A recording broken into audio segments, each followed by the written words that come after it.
اس میں جو عقیدے لکھے ہوئے ہیں، مثلا انہوں نے لکھا ہے کہ ہم اللہ کے نبی صلی اللہ علیہ وآلہ وسلم کی قبر مبارک کو اللہ تعالیٰ کے عرش سے، کرسی سے، خانہ کعبہ سے افضل سمجھتے ہیں۔ یہ اصولی عقیدہ انہوں نے اپنا لکھ دیا نا، تو ٹھیک ہے، ہم سے بات کریں، قرآن و سنت سے ثابت کریں یہ والا عقیدہ۔ میں نے ویڈیو میں تب یہ صاف کی ہوئی ہے ان لوگوں کی، ایک ایک ان کی جھوٹی دلیل کا جواب دے کے آئے بات کریں۔ امت مسلمہ کا ایک اجماعی عقیدہ ہے کہ آپ صلی اللہ علیہ وسلم کی قبر مبارک کا وہ حصہ جو آپ صلی اللہ علیہ وسلم کے جسم مبارک سے ملا ہوا ہے، وہ حصہ کعبۃ اللہ سے افضل ہے۔ کعبۃ اللہ سے کیا بلکہ وہ عرش اور کرسی سے بھی افضل ہے۔ بعض لوگ سمجھتے ہیں کہ یہ عقیدہ صرف علماء دیوبند کا عقیدہ ہے، اس لیے کہ انہوں نے اپنی عقائد کی کتاب المحند علی المفند میں یہ عقیدہ واضح طور پر لکھا ہے۔ حالانکہ یہ بات بالکل غلط ہے، یہ صرف علماء دیوبند کا عقیدہ نہیں ہے بلکہ یہ پوری امت کا اجماعی عقیدہ ہے، اور اس پر بہت سارے دلائل موجود ہیں۔ مثال کے طور پر صحیح مسلم کی ایک شرح ہے امام نووی رحمۃ اللہ علیہ کی، انہوں نے اس شرح میں قاضی ایاز رحمۃ اللہ علیہ کے حوالے سے یہ بات لکھی ہے کہ اجمعوا علی ان موضع قبرہ افضل بقاع الارض، کہ اس بات پر اجماع ہے کہ آپ صلی اللہ علیہ وسلم کی قبر مبارک کا وہ حصہ وہ باقی زمین کے تمام ٹکڑوں سے زیادہ افضل ہے۔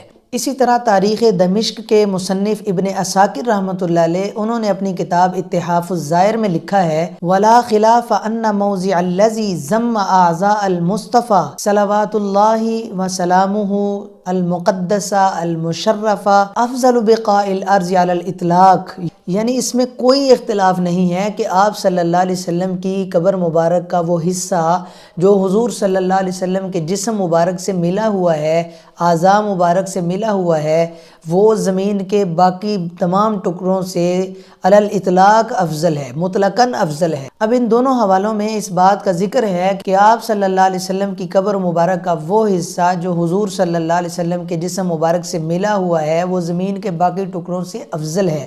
اب آپ سوچیں گے کہ اس میں عرش اور کرسی کا تذکرہ تو نہیں ہے، کیا عرش اور کرسی سے بھی آپ صلی اللہ علیہ وسلم کی قبر مبارک کا وہ حصہ افضل ہے؟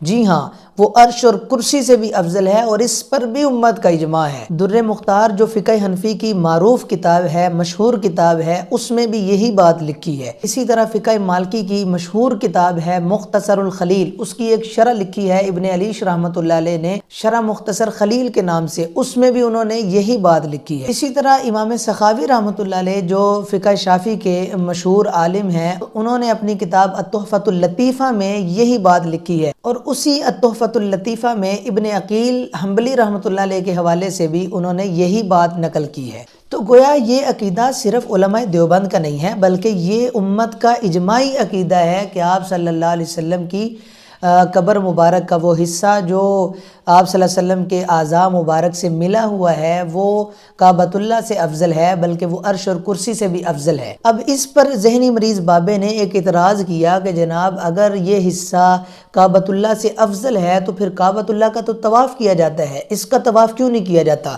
اگر یہ افضل ہے تو پھر قبر مبارک کا، روضہ مبارک کا بھی طواف کیا جانا چاہیے۔ قبر مبارک کو افضل نہ کہیں نہ، کیونکہ قبر سے جو مٹی اٹھا کے آپ صلی اللہ علیہ وآلہ وسلم کی تخلیق ہونی تھی وہ ہو چکی۔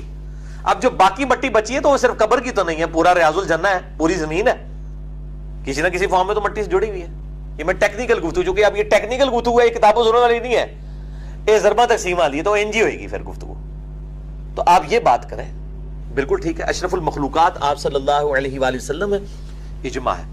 باقی قبر مبارک کے بارے میں یہ بات کرنا، اس سے تو پھر وہ کل کو کوئی کہے گا جی چونکہ اب قبر افضل ہے خانہ کعبے سے، لہذا جب کعبے کا طواف ہو سکتا ہے پھر قبر کا بھی ہو سکتا ہے۔ قرآنری تو ماشاءاللہ ہمارے بریلوی بھائی پھر بنا دیں گے، اور یہ عقیدہ المحند المفند میں دیوبندیوں نے لکھا ہے، اور یہ عقیدہ جو ہے وہ بہار شریعت کے اندر بریلویوں نے لکھا ہے، یعنی متفقہ عقیدہ بنایا۔ جب دلیل پوچھتے ہیں کہتے ہیں آپ گستاخ رسول ہیں۔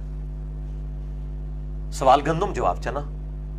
تو میں جواباً موصوف کی خدمت میں یہ بات عرض کر دوں کہ آپ نے کئی ویڈیوز میں یہ بات تسلیم کی ہے کہ ایک عام مسلمان کی عزت وہ بیت اللہ سے بھی زیادہ ہے، کعبۃ اللہ سے بھی زیادہ ہے۔ تو جب ایک عام مسلمان کی عزت کعبۃ اللہ سے زیادہ ہے تو پھر سوال یہ ہے کہ پھر تو ہر مسلمان کا طواف ہونا چاہیے۔ تو جو جواب آپ کا ہوگا وہی جواب ہمارا ہوگا۔